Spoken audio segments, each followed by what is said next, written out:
Développement de perso, backstory, personnages secondaires avec beaucoup plus de screen time. Est-ce que le pari est réussi? Ont-ils vraiment pu adapter le meilleur manga en série? Après une saison 1 réussie, le live action One Piece revient pour une saison 2 de 8 épisodes qui adapte tous les arcs avant Alabasta.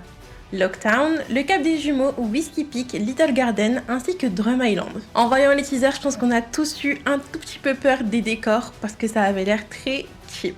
Mais en regardant, je ne sais pas pour vous, mais moi ça m'a pas tant choqué que ça. Ils ont réussi à faire quelque chose de bien avec ce qu'ils avaient et d'ailleurs on voit que le budget a augmenté. La CGI est maîtrisée et rend super bien, surtout pour les fruits du démon. Les fruits Loga sont sûrement les plus durs à adapter et ils ont parfaitement réussi Smoker. Je vais pas mentir, je m'attendais vraiment à rien pour le coup au niveau des fruits du démon Loga parce que j'avais très peur et je sais que c'est difficile à faire mais ils ont dépassé mes attentes. Et j'espère qu'ils vont faire un super bon travail pour adapter celui de Ace. Et on est obligé de parler du fruit qui a d'ailleurs, je pense, impressionné le plus ma famille quand on a regardé le live action, celui de Miss Sunday aka Robin. Ils ont parfaitement retranscrit genre l'ambiance du perso et l'ambiance de son fruit qui est un peu élégant, super beau, mais en même temps super creepy, super angoissant. Commencer la saison avec Robin, je suis désolée, mais merci en fait, merci. C'était un super bon choix parce que ça te met directement dans l'intrigue. On a une super bonne introduction à Baroque Works et à comment ils influencent les choses. Comme dans la scène où Miss Sunday donne le Baku Baku no Mi à Wapol, qui le transforme en homme capable de tout manger et l'intégrer à son corps. Qui finit par influencer la suite de l'aventure de Luffy et de son équipage au royaume de Drum. Et si on parle de Drum, on est obligé de parler de Chopper. Pour le coup, son teaser, il m'avait déjà beaucoup convaincu, genre au niveau de la forme de Chopper.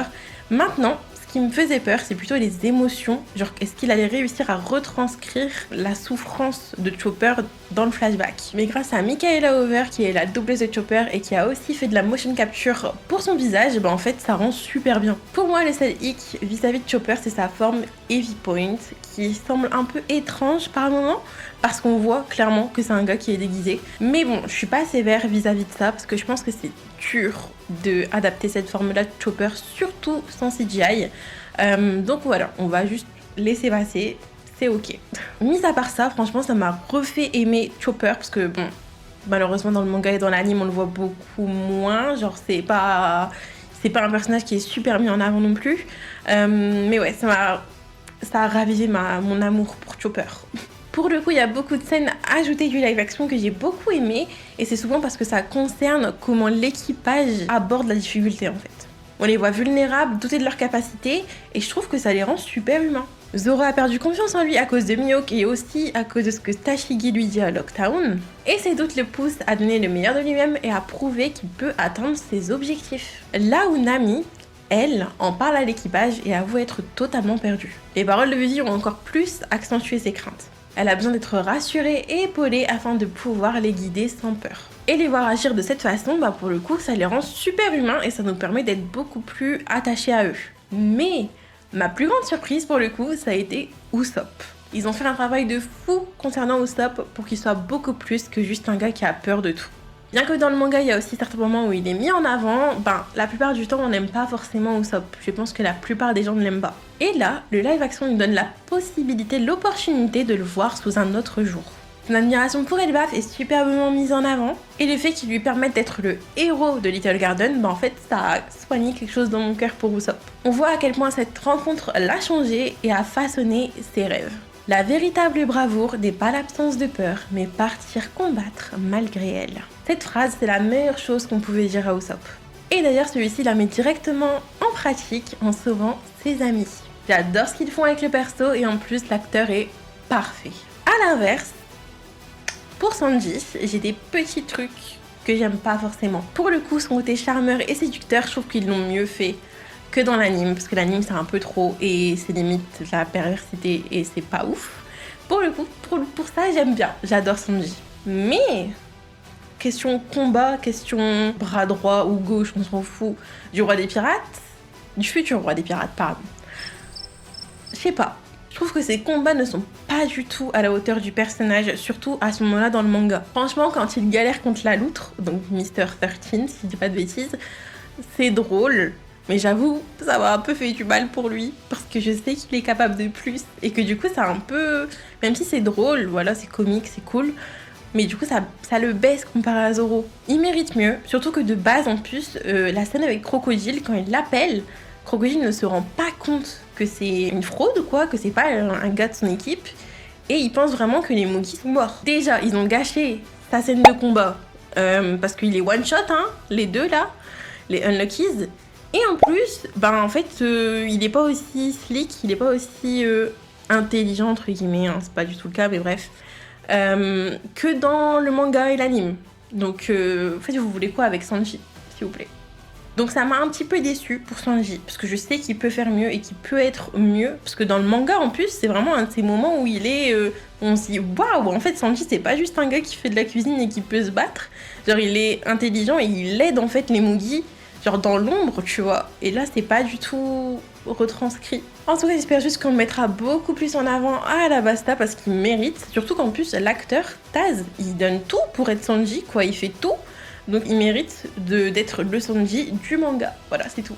Et d'ailleurs, je suis obligée de souligner la performance de l'actrice de Vivi, parce que franchement, elle a grave compris l'essence même du perso. Et je m'en suis rendu compte quand on voit la scène avec Luffy, quand ils viennent tout juste d'arriver à Drum, parce qu'il me semble qu'il y a vraiment une scène similaire dans le manga. Je suis super contente que vu que là, bon, Igaram est mort, alors que dans le manga, il meurt pas.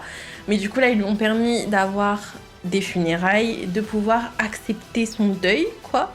Et c'est beaucoup mieux que de juste passer à autre chose, parce que voilà, souvent dans les animes on passe juste à autre chose. Et là c'est super cool qu'il lui ait permis tout simplement de pouvoir être endeuillée et de pouvoir dire au revoir à Igaram. Et là pour le coup, Vivi c'est pareil que dans l'anime et le manga, elle se rapproche petit à petit de l'équipage, même si elle les comprend pas au début, surtout Luffy, parce que c'est quand même un alien un peu. Et en fait c'est super bien mis en place, ça va pas beaucoup trop vite non plus. Elle essaye d'assimiler entre guillemets Luffy petit à petit. Et on voit bien qu'à la fin, au dernier épisode, c'est là qu'elle comprend vraiment qui est l'équipage et qui sont vraiment là pour l'aider. Et ce sont juste des bonnes personnes en fait. Des pirates qui sauvent les gens. Et en parlant de l'équipage, j'ai vu des gens sur les réseaux dire qu'ils préféraient celui du live action à celui du manga ou de l'anime.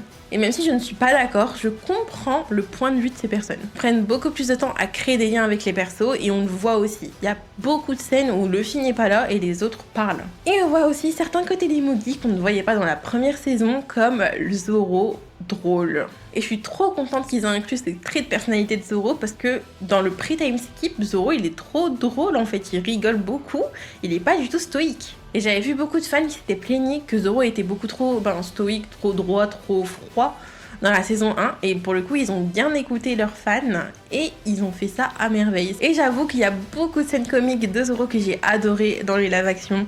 Franchement, ça m'a bien fait rire. Et je suis obligée de parler de l'épisode 3 et de Zoro avec sa scène de combat de 8 minutes. Franchement, je m'y attendais pas, mais je suis trop contente qu'ils l'aient mis, même si, ils ont pas mis le Luffy vs Zoro. Mais pas grave, vaut mieux pas revoir ça parce que c'était n'importe quoi. C'était super fluide et facile à suivre et j'avoue que c'était pas du tout long, j'ai même pas senti les minutes passer. Mais je suis désolée, je suis obligée d'en reparler, donner un bon combat à Sanji en fait, parce que j'en peux plus. Parce que son prochain combat ce sera avec Bonclé, s'il vous plaît, faites que Sanji il se fasse pas rétamer directement en fait, parce que là on a juste l'impression qu'il est nul et qu'il est pas du tout au niveau de Zoro et ça me saoule. Bon. J'arrête avec ça, on va passer maintenant à la partie avec un tout petit peu de spoil. On va parler des easter eggs qui ont été placés dans les live action. Du coup, je vais essayer de pas trop spoiler, on va juste parler vraiment en général on va dire. Mais pour ceux qui sont pas à jour, que ce soit dans l'anime ou dans le manga, évitez quand même parce que j'ai pas envie de vous spoiler. Surtout si vous êtes sensible au spoil, vraiment évitez. Bien qu'il y ait beaucoup de choses qui m'ont déplu au niveau du côté combat, tout ça, de Sanji, pour le coup, du côté émotionnel, là j'ai vraiment été agréablement surprise. Déjà j'ai adoré le fait que Sanji prenne soin de Nami et qu'on le voit faire et qu'on voit à quel point ça l'affecte en fait de l'avoir aussi mal en point et qu'en plus après ça soit mis en lien avec son passé et précisément sa mère. Même si c'est pas dit avant quelques arcs, pour le coup moi ça me paraît pas être du spoil parce que j'ai vu les gens en parler. Dire que les easter eggs et pour le coup ce truc de Sanji c'était du spoil alors que c'est pas du tout le cas. Et pour le coup pour Sanji ça lui permet tout simplement de pouvoir être plus vulnérable, de nous permettre de le comprendre plus, de voir vraiment entre guillemets qui il est, ce qui l'a inspiré à cuisiner parce que c'est quand même une grosse partie de lui et ça nous permet d'approfondir et de comprendre le personnage. Et pour le coup, ça m'a pas du tout paru forcé ce moment, cette information. Je pense que c'était important aussi, parce que sinon, je pense que les gens auraient pensé que c'était de la romance avec Nami, alors que c'est pas du tout le cas. C'est juste quelque chose de beaucoup plus profond et beaucoup plus sincère, et ça permet d'humaniser le personnage. Franchement, je suis contente qu'ils aient mis cette scène, parce que je pense que c'était important. Surtout que j'avais l'impression qu'un peu Sanji était un peu mis de côté, aussi au niveau émotion, entre guillemets. Il était plus là surtout pour faire rire, un peu se compter séducteur, me faire à manger. On voit qu'il tient à l'équipage. Mais du coup, je suis contente qu'il lui ait donné une petite scène comme ça, sauf que chaque Mugi a eu une petite scène un peu, entre guillemets, perso. Et c'était normal qu'il en ait une aussi. Sabo, Bartolomeo, Nika, on a eu beaucoup d'easter eggs qui font en plus référence à des trucs très récents. J'avoue que je m'y attendais pas à certains easter eggs, surtout Nika. Mais bon, on va revenir ensemble dessus. Le live action s'est permis de mettre plein de petits easter eggs pour le plaisir des fans qui sont à jour dans l'anime et aussi dans le manga. Surtout que c'était parfaitement mis en lien avec ce qui se passait dans l'histoire. Déjà, on peut parler tout simplement de Nika et des géants quand ils en parlent pour leur combat, et aussi au niveau de Dory. Parce que si on regarde bien, quand Luffy et Vivi parlent à Dory, on voit derrière eux des petites statuettes, enfin des statuettes du coup, de Nika, de Brogy et aussi de Loki avant que Oda ne dévoile à quoi il ressemble. Après, on a eu des toutes petites apparitions, par exemple de Sabo, je m'y attendais tellement pas, mais c'est pareil avec les révolutionnaires.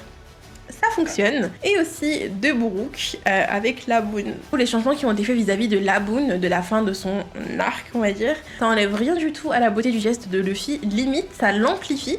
Parce que du coup, c'est beaucoup plus sweet que dans l'anime et le manga. Franchement, je préfère qu'il lui chante une chanson plutôt qu'il le tabasse, je vais pas vous mentir.